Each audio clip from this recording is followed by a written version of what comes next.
Esta segunda parte, donde hablamos de las intenciones, los mensajes y las primeras ideas, intenta, una vez que hemos entendido el ejercicio, la actividad a desarrollar, y una vez que nos hemos interiorizado de la teoría a través de las charlas y a través de las fichas bibliográficas, en este caso concretamente de lo fantástico, como en los otros, yo lo primero que tengo que lograr es determinar la intención. ¿Qué es la intención? El mensaje que yo quiero transmitir y de qué manera lo voy a hacer. Nosotros le hemos dado la primera parte, que es el texto que ustedes han elegido, y les hemos dicho que tenían que hacer una interpretación personal. Esa interpretación personal, ese mensaje, esas palabras claves que ustedes determinaban, eran lo que tenían que transmitir. Era el norte al cual ustedes se tenían que dirigir y tratar de llevarlo adelante gráficamente. Pero también les dijimos que eso era un disparador, era un motivador, era el punto de partida. Y luego ustedes podían derivar la parte gráfica para donde la cabeza y la creatividad los dirigían. Sin embargo, esta primera parte era necesario hacerla. En este caso vemos un texto que se ha elegido, que está resaltado, ustedes tienen que dejar claramente explícito y copiar, por decirlo de alguna manera, el texto que han elegido para que nosotros nos enteremos. En este caso es el texto de Calderón de la Barca, de La vida es sueño, y luego fíjense cómo este compañero ha colocado una interpretación personal, ha elaborado un texto a partir de lo que él ha interpretado y ese texto lo va a empezar a conducir.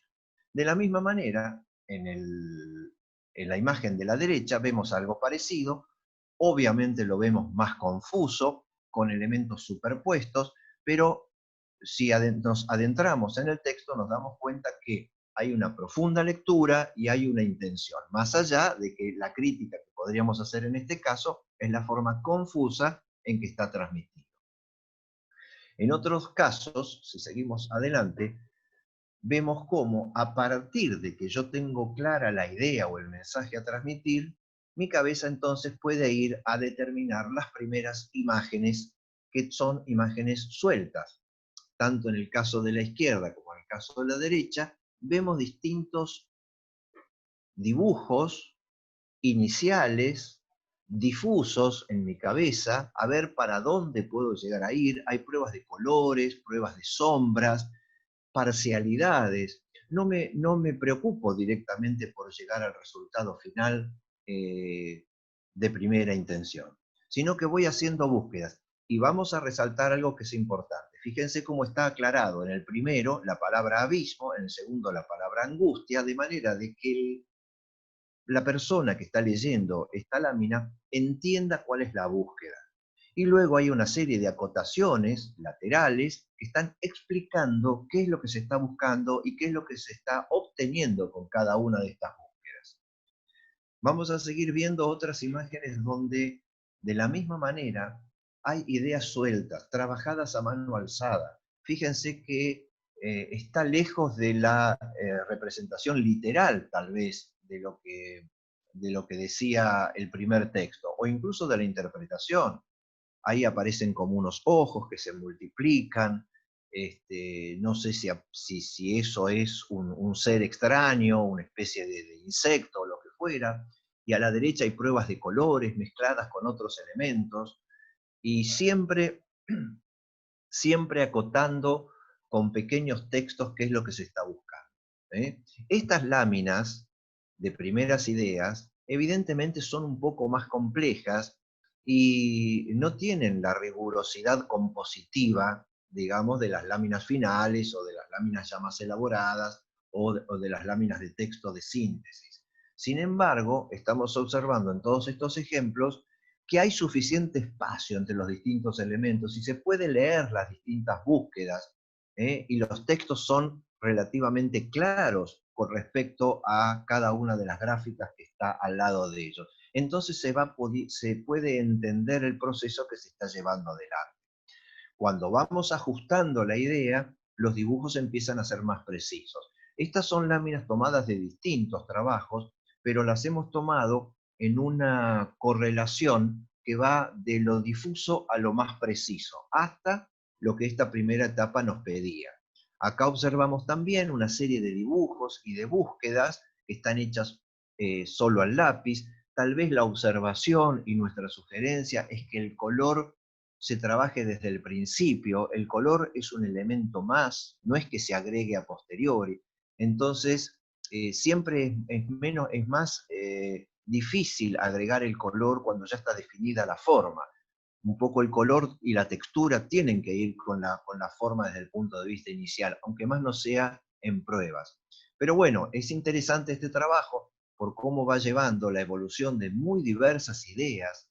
Todos estos trabajos tienen la ventaja, la virtud de ser una gran cantidad de ideas. En ese sentido, el proceso que nosotros estamos solicitando es un proceso de ideas y de propuestas gráficas por parte de ustedes variadas y abundantes. Y esto es lo que se está dando en estos trabajos. No sabemos cuál de todas ellas nos va a servir, pero cuantos más hagamos, más posibilidades de elección vamos a tener.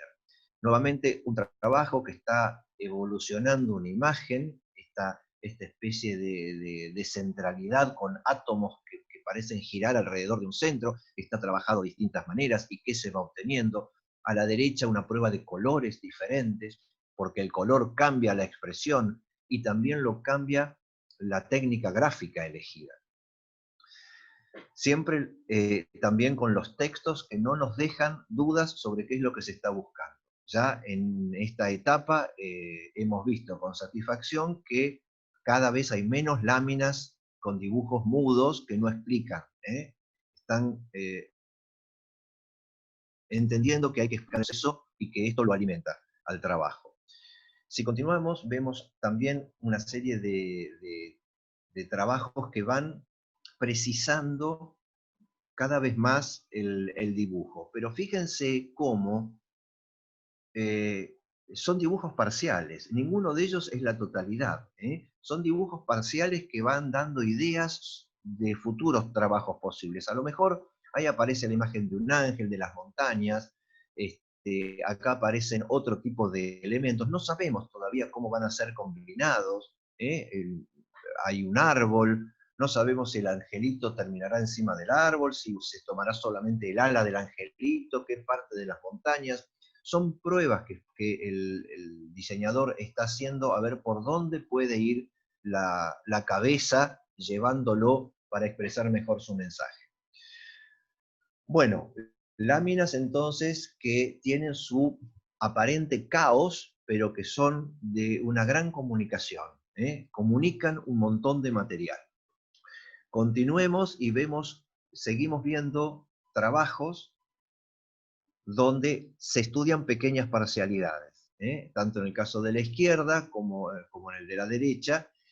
El de la izquierda, si observamos abajo, hay esquemas que están trabajando sobre el eje horizontal, el eje vertical, tratando de estudiar en qué lugar de la hoja voy a colocar los distintos elementos. Esto es lo que llamamos, al menos muy inicialmente en este caso, muy primariamente, el esquema compositivo, es decir, la estructura geométrica que va a soportar a la composición.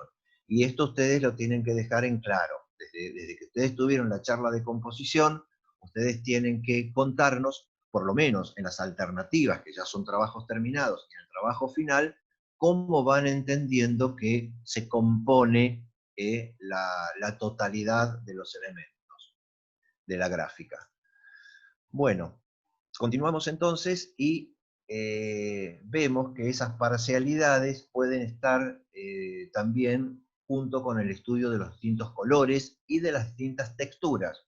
No se olviden que ustedes, en casos como esta actividad de lo fantástico, pueden trabajar con texturas también, que es muy útil a través del sistema de collage o también del digital o de los grafismos que ustedes puedan llegar a hacer. La textura que tiene que ver con la calidad de la superficie, es muy importante también porque aporta una variante más.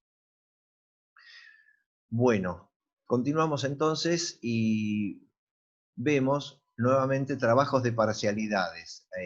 el estudio de esa especie de mano, o de esa especie de garra, o mejor dicho, una mano que se transforma en garra, y cuáles son sus posibilidades. Ahí hay estudiadas dos solamente, pero cuando nosotros les hablamos de un estudio abundante de posibilidades, es porque cada una de esas imágenes puede llegar a ser trabajada de distintas maneras y estudiada de muchísimas maneras. Pero cada una de ellas es una posibilidad, cada una de ellas es un camino posible a seguir.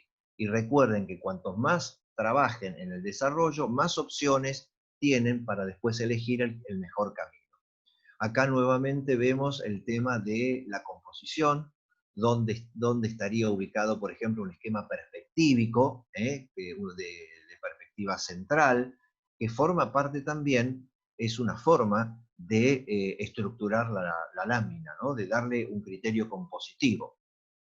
Hay un estudio de color, es decir, una lámina, una hoja A4, puede albergar distintas pruebas. Así como estoy probando el color, también puedo probar algunos elementos, luego ese color se lo ubico al elemento, luego ese elemento lo combino con otro y voy haciendo estudios parciales que van llevando mi diseño adelante, cada vez con mayor precisión. Si seguimos, vamos a seguir viendo trabajos que llevan adelante ideas diversas, y cada una de esas ideas diversas está apoyada por un texto que tiene que ver con el objetivo a comunicar. Y está bueno que cada uno, cuando va diseñando, vaya estableciendo esas cosas, incluso como un registro para poder acordarse. ¿Por qué hice tal dibujo? ¿Por qué le puse tal color? ¿Qué es lo que en qué me benefició? Si es un camino errado, si es un camino acertado. Y luego la cabeza empieza a combinar todos esos elementos para obtener cada vez más certero el camino hacia lo que quiero lograr. Bueno, continuemos entonces y vamos ya a la tercera parte, que es la evolución de las ideas.